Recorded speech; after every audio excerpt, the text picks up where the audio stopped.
어떻게 평가할 수 있습니까? 이제 제가 집에 있을 때에 종교 이렇게 정치에 대해서 보면요, 이 나라가 어디로 가고 있는지 정말 불안하고 걱정될 수밖에 없어요. 이게 사람과 사람 사이가 얼마나 갈등이 심하고 어떤 이념 간의 어떤 양극 상황이 너무나 이렇게 벌어지고 있잖아요. 그런데 이제 나라의 흐름을 보면, 사람을 보면 정말로 실망하고 좌절할 수밖에 없는데요. 그 중에서 저는 참 요즘에 마음이 흐뭇한 거는, 우리가 주일학교 때 이렇게 찬양 하는 것 지금도 기억이 나는데, 어린 양이 사자고 해서 함께 뛰어온다는 그 노래가 있지요.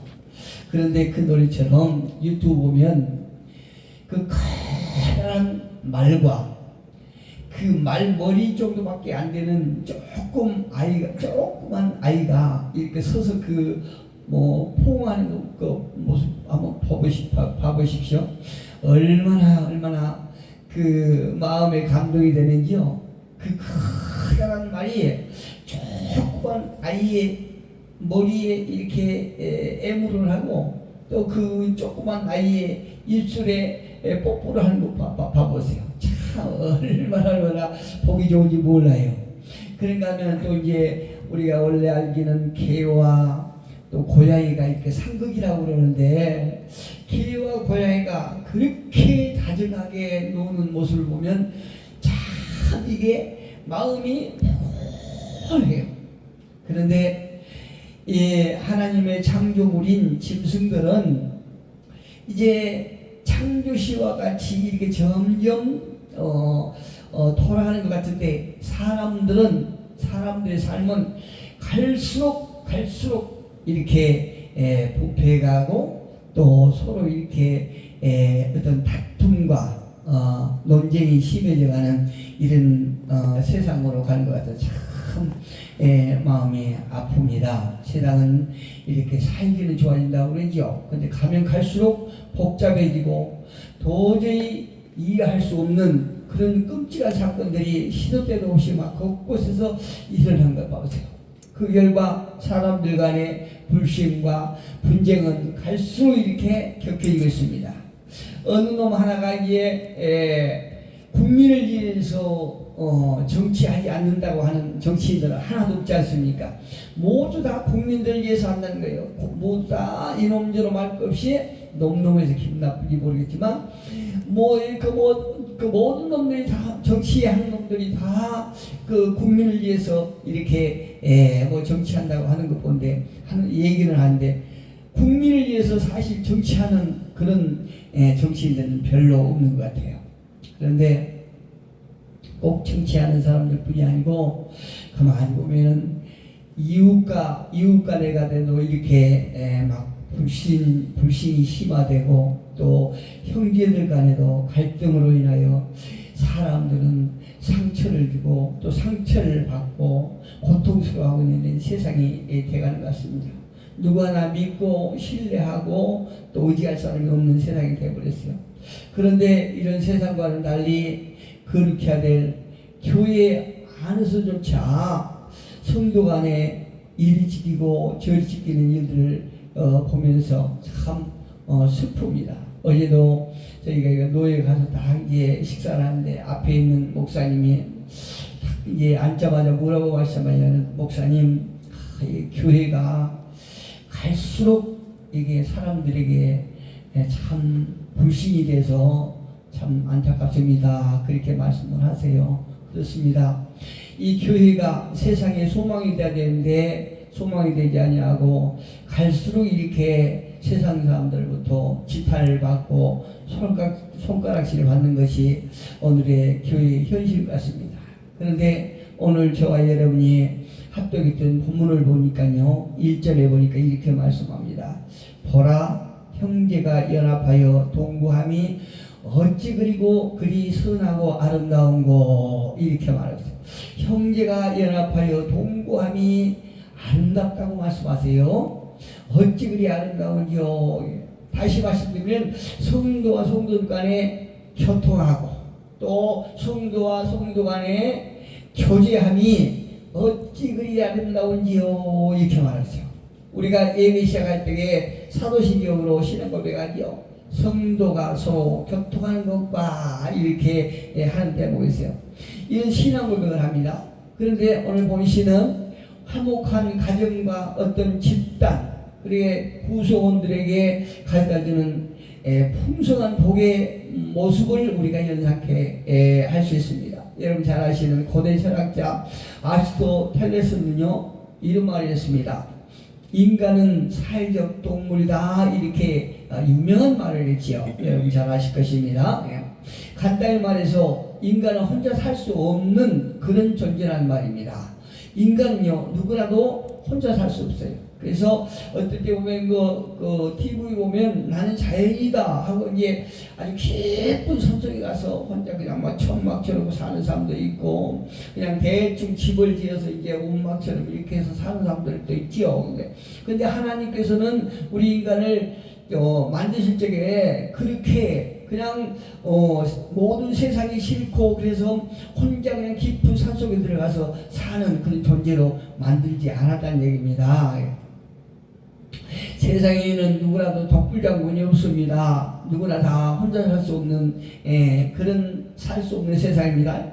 그런데 우리가 예수를 믿는 사람들이 영적 생활은 더 말할 것도 없죠. 영적 생활도 역시 우리가 더불어 영적 생활을 해야 되는 그런 성도들이거든요. 성도들 간에 서로 교통함이 없다라고 그러면 난로 안에서 타고 있는 많은 어떤 장작불 가운데서 하나를 딱 꺼내놓으면 그 장작불은 화력이 없어요. 금세 꺼져요. 그런 것과 똑같이요. 우리 인간들은 혼자서 뭔가 하기 위해서 발버둥 쳐봐야 안 된다는 얘기입니다. 오늘 우리 부부가 둘이서 이렇게 시켜서 단촐하게 예배드릴 일판국인데 우리 목사님 모셔갖고 훨씬 이렇게 또 분위기가 좋고 화목하고 힘이 난데요. 우리 아멘입니다. 우리가 이렇게 신앙생활도 교제하고 협력하고 이럴 때 하나님께서 원하시는 삶을 우리가 하는 것이고 하나님께서 원하시는 바가 우리 성도들 간에 교제하고 교통하고 협력하고 이러기를 원하신다 이 말씀이에요. 우리가 가정이 견실하고 그 가정의 모습이 현실되어야 하는데 그렇지 못하고 있다는 사실을 우리가 누구도 부인할 수 없습니다. 이처럼 하나님 안에서 인간의 삶은 개인이나 사회, 민족을 지배해 나가는 것입니다. 그렇다면 성도 간의 교제와 하나님과의 관계는 더 설명한다고 그러면 어떻게 설명할 수 있을까요? 성도의 교제란 무엇일까요? 성도의 교제란 것은 예수님 안에서 성도들 간의 사귐을 말하는 거죠. 요한일서 1장 3절에 가보니까요 이런 말씀이 있습니다. 우리가 보고 들은 바를 너희에게도 전함은 너희로 우리와 사귐이 있게 하려 함이니 우리의 사귐은 아버지와 그의 아들 예수 그리스도와 더불어 누림이라. 할렐루야. 성도와 성도들 간의 사귐이 바로 하나님과 예수 그리스도와 저와 여러분이 더불어 누리는 것이랑 똑같다고 이렇게 말씀하십니다.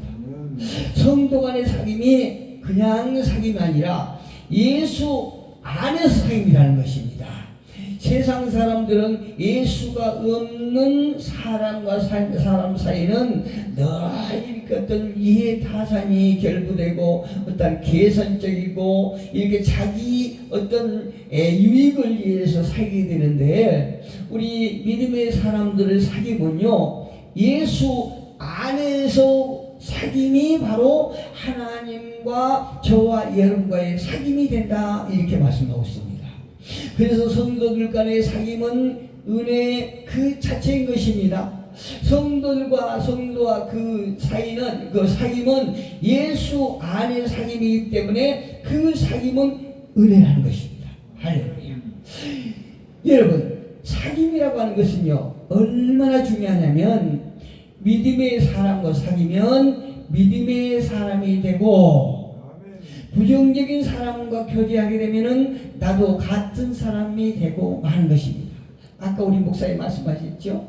우리는 예배를 거룩하게 경건하게 이렇게 드리는 그 의미를 몰라서 그냥 얌전하게 드리는 것이 우리 하나님께서 원하시는 예배라고 생각하시는데 그게 아니잖아요.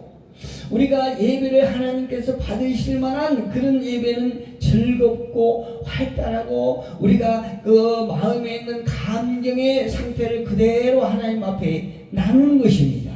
이게 우리 모두가 함께 드려야 할 예배고 하나님께서 기뻐하시는 예배거든요. 우리는 누구와 사귀고 어떤 장소에 가서 머무느냐에 따라서 우리는 그 장소에 적응하게 돼 있고 누구와 만나느냐에 따라서 그 만남의 사람과 이렇게 닮아가게 될 수 있다. 이렇게 성경은 말씀하고 있습니다.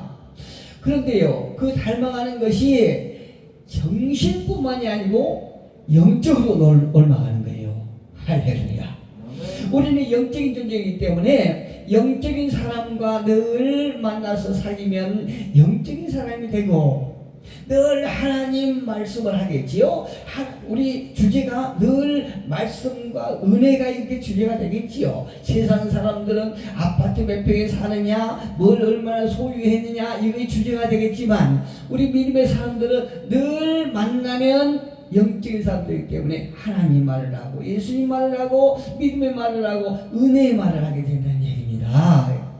사람들과 대화하다 보면 하나님의 말씀을 직접 받았다는 사람들이 종종 있습니다.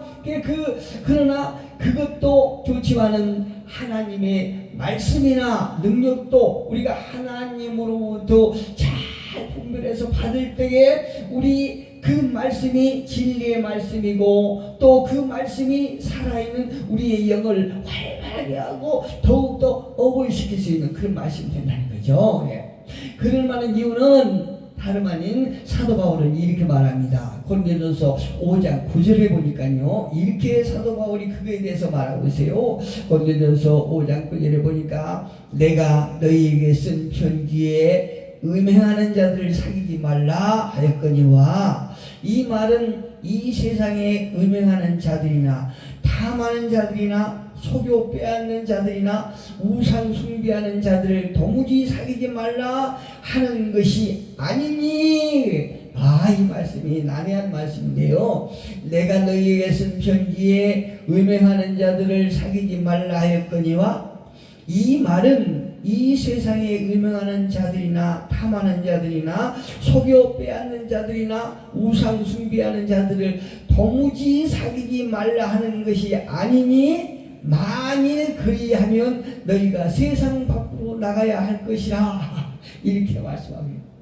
우리가 음행하는 자들을 하나님, 그 사도 바울이 하나님께서 사귀지 말라 하는 것은 너희가 이 속세를 떠나서 사람들과 전혀 사귀지 말라 하는 것이 아니다. 이렇게 말씀하고 있습니다. 우리는 하나님을 믿는 사람들은 이 악한 세상, 어둠의 세상들이 지배하고 있는 이 세상을 떠나서 우리끼리만 사귀는 것이 아니고 그 어둠 속에 들어가서 어둠과 싸워서 오히려 환하게 예수의 빛으로 밝히는 임무가 저와 여러분에게 있다는 얘기입니다.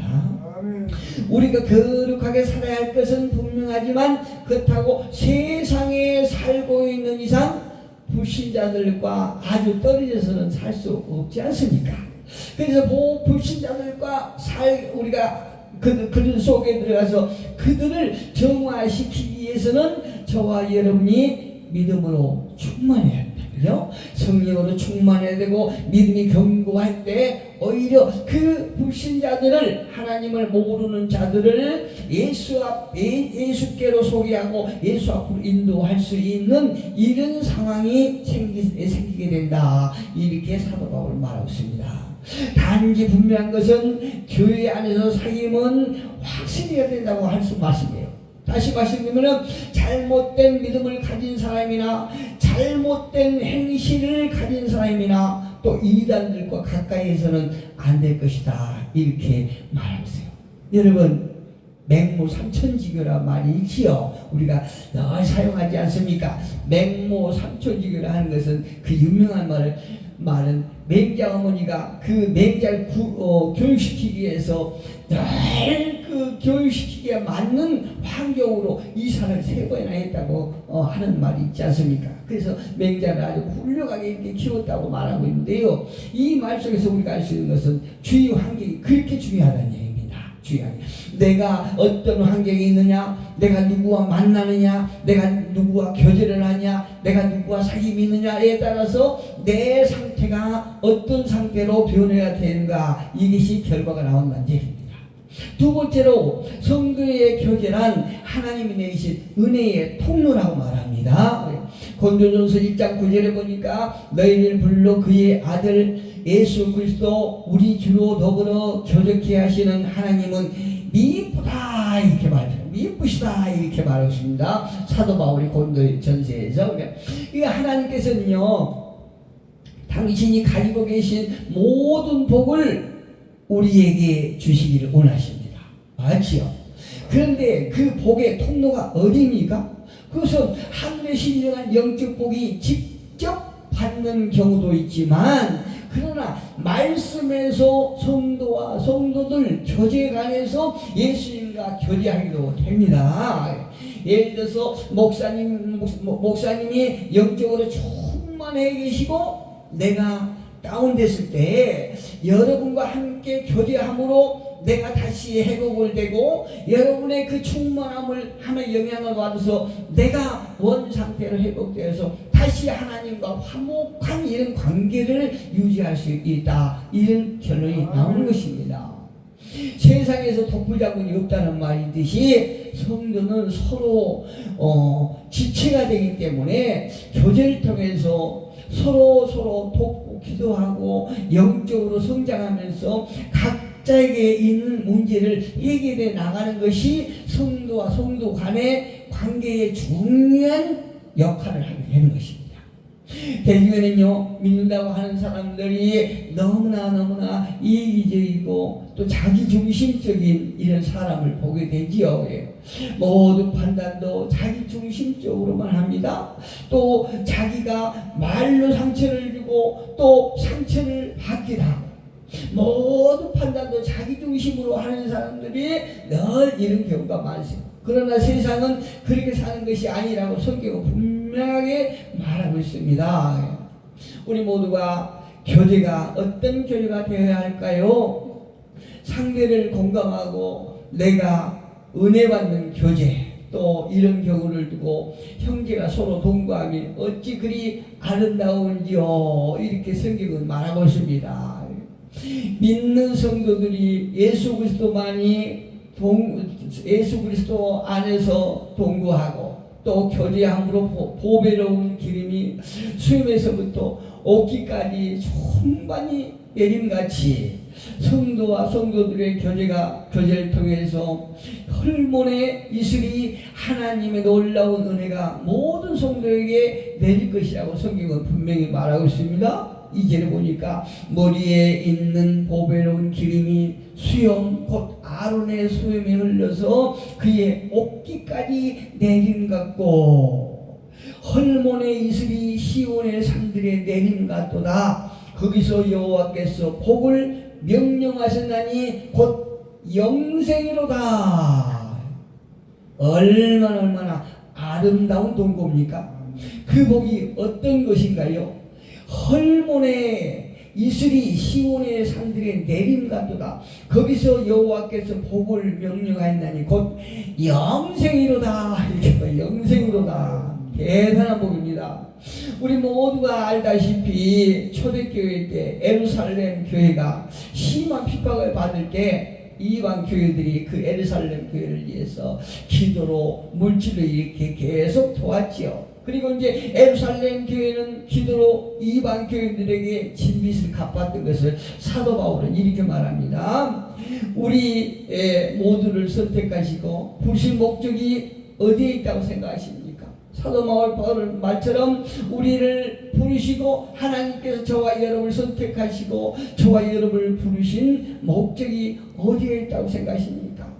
이 세상이 변하고 사람과의 교제는 끊겨가고 또 그나마 겨우 유지해오던 교제는 타인에게 상처를 주고 상처를 받는 답답한 시대가 되어버렸습니다. 저는 이제 우리 총회 신년 할애 때도 가서 제가 그걸 많이 느끼고 우리 노예 신년 때도 이렇게 그걸 느꼈는데요. 이렇게 사람이 나이가 좀 들고 이제 우리 신체들이 자꾸 근육이 빠지고 이래서 활동회가 좀 번거롭고 이렇게 거추장스러울 때가 있는 것 같습니다. 그런데요, 그래서 제가 이번 노예 10년 때도 몇 목사님들에게 계속 내가 몇 번 전화했는데 그분들이 연세가 이제 80이 좀 넘어지고 이러니까 이제 다리에 힘이 풀리고 나오시기가 좀 곤란한 것 같아요. 그런데 물론 저는 아직 이제 그런 그 단계까지 안 가서 몰라서 그런지 몰라도 그렇게 연세가 들수록 자꾸 더 나오셔야 된다고 생각합니다. 나오셔서 다른 분들과 이렇게 교제도 하고 활동을 하고 이럴 때 그나마 체력이 유지된다는 사실이에요. 자꾸 이게 자기 어떤 신체적인 약함으로 인하여 더 방해만 계시고 활동력이 더 없어지면요, 정신적으로 문제가 되고 영적으로 완전히 다운되고 신체는 신체대로 많은 속도로 이렇게 퇴보할 수밖에 없습니다. 그래서 우리는 항상 우리의 하나님의 선택함 또 부르심의 목적을 우리는 늘 심각하게 보면서 내가 나이가 먹을수록 나이에 맞게 어떻게 하나님 앞에 쓰임받을 것인가 하는 것을 깊이 생각하면서 우리는 더 나은 더 복된 사역을 할 수 있는 우리 모두가 되기를 축복합니다. 우리 각자를 이곳에 세우신 목적이 무엇일까요? 어디에 있다고 생각하십니까? 마지막으로 교제라고 하는 것은 하나님 나라의 건설의 원리죠.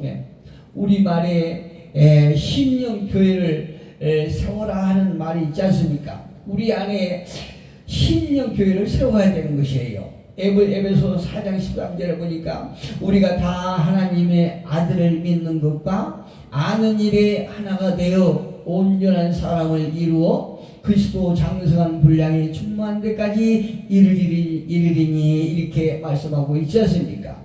우리가 다 하나님의 아들을 믿는 것과 아는 일에 하나가 되어 온전한 사람을 이루어 그리스도 장성한 분량이 충만한 데까지 이르리니 우리의 신령교회를 견고하게 세우고 우리가 그 믿음이 장성한 분량이 되었을 때에 우리 주변에 이렇게 우리를 계속 노리고 있는 어둠의 영들과 싸워서 승리할 수 있다는 얘기입니다. 우리의 심령이 늘 어린 나이에 머물러 있을 때에 우리의 대적자 하나님의 대적자 온수마귀와 싸울 수 있는 그런 힘은 없는 것입니다. 그래서 우리가 사도 바울이 말한 것처럼 우리 그리스도 장성한 분량이 충만한 데까지 이르라고 말하고 있지 않습니까? 우리 모두는 하나님의 오묘한 섭리를 알아야 됩니다. 하나님께서는 우리의 징계를 통해서 하나님 나라를 건설하고 우리가 더 장성한 분량에 이르도록 하셔서 그리스도인이 되게 하는 것입니다. 이처럼 놀라운 은혜가 성도의 교제 가운데 내림으로 우리의 구원 가운데 하나님의 생명의 빛이 어두운 세상에 찬란하게 비춰지기를 예수 그리스도의 이름으로 기도하옵나이다.